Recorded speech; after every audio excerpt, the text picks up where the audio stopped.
Balikan ko doon. Opo. Balik ka na. So, balik na. Oh, Ngayon mo yan! balik. Sige. Pabalik! Balik! Balik! Balik.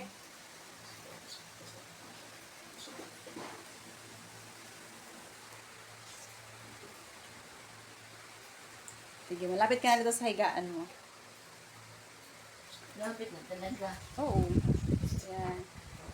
Wala ka nga lang gloves sa ano mo. Okay lang yan. Bibili na lang tayo ng gloves sa next. Huwag na. Ha? Na.